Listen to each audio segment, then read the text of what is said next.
CCB raid ಸ್ವಪ್ರೇರಣೆಯಿಂದ ಎಲ್ಲ ನಾನೇ ಮಾಡಿಸಿದ್ದು. ಯಾವುದೇ ಪ್ರಿಸನ್ನಲ್ಲಿ ರೇಡ್ ಆಗಬೇಕು ಅಂದರೆ ಹೋಮ್ ಮಿನಿಸ್ಟರ್ ಅವರ ಆದೇಶ ಇರಬೇಕು.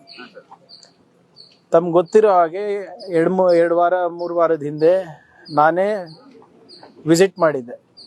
ವಿಸಿಟ್ ಮಾಡಿದಾಗ ಅಲ್ಲಿ ಕೆಲವು ಲೋಪಗಳನ್ನು ನಾನು ನೋಡಿದೆ. ಅದನ್ನು ನಮ್ಮ ಹಿರಿಯ ಅಧಿಕಾರಿಗಳ ಜೊತೆ ಚರ್ಚೆ ಮಾಡಾದ್ಮೇಲೆ ನಿನ್ನೆ ನಾನೇ ಮುಖ್ಯಮಂತ್ರಿಗಳ ಪರ್ಮಿಷನ್ ತೊಗೊಂಡು ಅಲ್ಲಿ ರೇಡ್ ಮಾಡಿಸಿರೋದು. ಸುಮಾರು 100 ಜನ CCBದವರಿಗೆ ಕಳಿಸ್ಕೊಟ್ಟು ಅಲ್ಲಿನ ವ್ಯವಸ್ಥೆ ಬಗ್ಗೆ ತಿಳ್ಕೊಂಡಿರೋದು. ಅದರಲ್ಲಿ ಸಾಕಷ್ಟು ಲೋಪಗಳು ಕಂಡು ಬಂದಿದೆ. We are already taken action also. Video ಬಂದಿದೆ, ಆಡಿಯೋ ಬಂದಿದೆ, ಅವು ಯಾವುದೂ ಇಲ್ಲ. ಇದು ನಮ್ಮ ಜವಾಬ್ದಾರಿಯುತ ಒಂದು ಅಧಿಕಾರಿಗಳ ಒಂದು ಇನ್ಫಾರ್ಮೇಷನ್ ಮೇರೆಗೆ ಮತ್ತು ನನ್ನ ಇನ್ಫಾರ್ಮೇಷನ್ ಮೇರೆಗೆ ನಾವು ಮಾಡಿಸಿರೋದು. ಇಲ್ಲಿ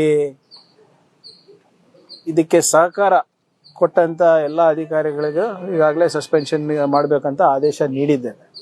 ಮತ್ತು ಅಲ್ಲಿ ಏನೇನು ನಾವು ಮಾಡಬೇಕು, ಬರೀ ನಿಮ್ಮ ಪರಪ್ಪರ ಅಗ್ರಹಾರ ಅಷ್ಟೇ ಅಲ್ಲ, ಎಲ್ಲ ಪ್ರಿಸನ್ಸ್ನಲ್ಲಿ ಜೈಲ್ನಲ್ಲಿಗಳು ಕೂಡ ಇದು ನಡೀತದೆ. ಯಾವಾಗ ಏನು ಎತ್ತ ಅಂತ ನಾನು ಹೇಳಕ್ಕೆ ಹೋಗಲ್ಲ. ಆದರೆ ಕಲಬುರ್ಗಿ ಇದೆ ಪ್ರಿಸನ್ ಇರ್ಬೋದು, ಬೆಳಗಾವಿ ಇರ್ಬೋದು, ಬೆಂಗಳೂರು ಇರ್ಬೋದು, ಬೇರೆ ಯಾವುದೇ ಇರ್ಬೋದು. We will take strict action. We will keep doing this. ನಿರಂತರವಾಗಿ ನಾವು ಇದನ್ನು ಮಾಡ್ತಾ ಇರಬೇಕು.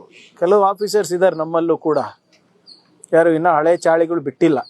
ಎಲ್ಲರಿಗೂ ಐಡೆಂಟಿಫೈ ಮಾಡಿ ಅವರಿಗೆ ಕಾನೂನಾತ್ಮಕವಾಗಿ ಏನು ಕ್ರಮ ತಗೋಬೇಕು ನಾವು ತಗೋತೀವಿ. ಇರೋದಷ್ಟೇ ನಾವು ಮಾಡ್ಬೋದಲ್ಲ, ನಾವು ಗಲ್ಲಿಗೆ ಏರ್ಸೋಕ್ಕಾಗ್ತದ?